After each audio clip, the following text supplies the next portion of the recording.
Yesterday, I attended the memorial service of a good and faithful servant of Unitarian Universalism, a woman who touched so many lives that her Caring Bridge webpage currently has over 6,500 visits.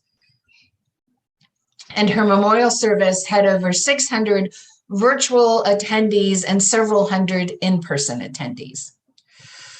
Reverend Jean Pupke, my internship supervisor for 2 years and my mentor continuously, was remembered for so much good that she had done in the realm of social justice and institutional service to the Unitarian Universalist Association and Meadville Lombard, her alma mater. Of particular note was her commitment to raising up the next generation of ministers. As many of her 20-some interns were present, we were asked to stand up.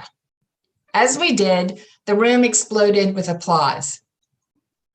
In that moment, I realized that those first Unitarian Universalists of Richmond congregants were every bit as responsible for the minister that I am becoming as Reverend Jean was, and I blew them a kiss. Reverend Jean had prepared them to become a teaching congregation. She had asked for their commitment.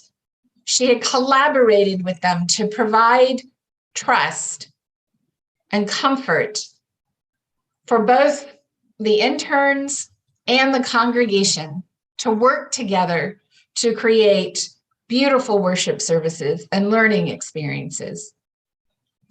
It was noted that Reverend Jean had 2 non-negotiable rules for her interns. 2 rules I am totally familiar with and have been trying to embody. The first, love your congregation. And the second, show up for your colleagues.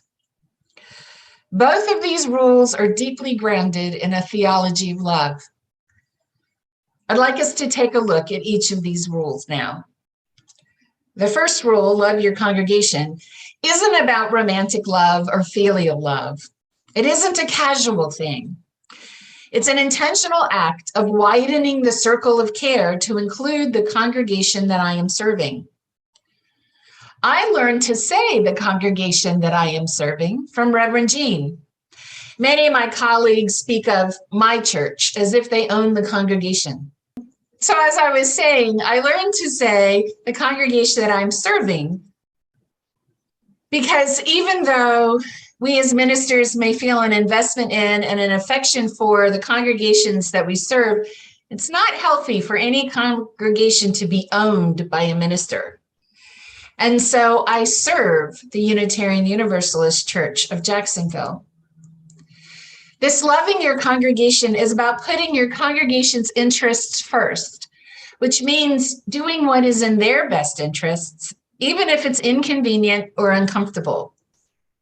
For me, at this early stage of my ministry, it often means seeing a need and then getting educated about how to address it through books. You are invited to come and visit me in my library in the minister's office on campus, and webinars and other growth and educational opportunities so that I can plant the seeds and facilitate the congregation's understanding and growth.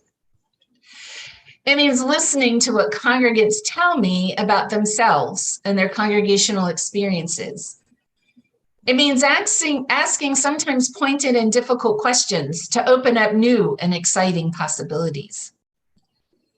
It means taking care of myself, because as the flight attendant instructs us, we need to put on our oxygen masks before attempting to help others with theirs.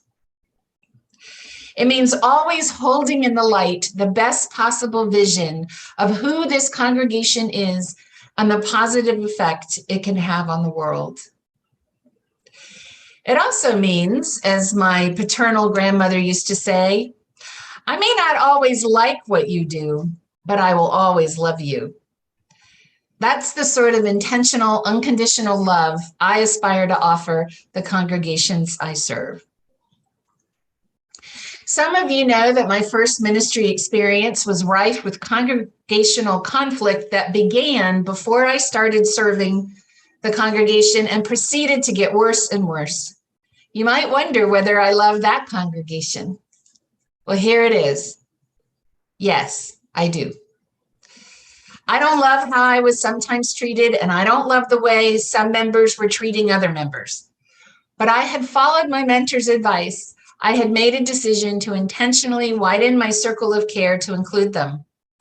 So though I ultimately left the congregation at the urging of ministers more experienced than I, who were worried that after that experience, I might not want to continue in ministry, I collaborated with the minister sent to work with them because it was in their best interest for me to do so. Was there a moment when I wanted them never, ever, ever to have another minister? Yes. Unfortunately, that moment passed pretty quickly. I hold no grudges. There's still a residual of sadness left. But were they or their minister to reach out for further assistance in their healing and growing, I would gladly give it. Because intentional, unconditional love means sticking with the relationship, whether or not we can be present to each other, if at all possible. Now, for the second rule, show up for your colleagues. That's what I did yesterday and frankly have been doing all week. I've had numerous deep conversations with colleagues who are desperately trying to make sense of a world without Reverend Jean in it. And knowing my close relationship with her, some of my colleagues have reached out to me to console me. And I thank the UUCJ board for so graciously supporting my desire to be in Virginia this past week and to attend Reverend Jean's memorial. Reverend Jean insisted that her interns attend the monthly Virginia Ministers Cluster meetings. She insisted that we go to the annual ministry days that precedes the annual General Assembly, and while we were interns, the congregation paid our way. She insisted that we attend the annual Southern Region Ministers meeting at the Mountain Resort in North Carolina. Many of you have been there. She insisted that we respond to our colleagues' needs if ever we were called upon to do so. As a result, I am blessed with relationships with ministers from across the United States and Canada. I have had ministers show up for me, and I have shown up for them. Now, why have I spent so much time speaking to you of my mentor of blessed memory, Reverend Jean Pupke, and her 2 rules? Because those rules aren't just for ministers. They're for all of us. Imagine what it would be like to be a part of a beloved community where you felt known and understood, where your spiritual development and growth was well supported, and where you knew that those around you loved you unconditionally and would show up for you no matter what. Well, let's not just imagine such a beloved community. Let's be that beloved community. What do you say?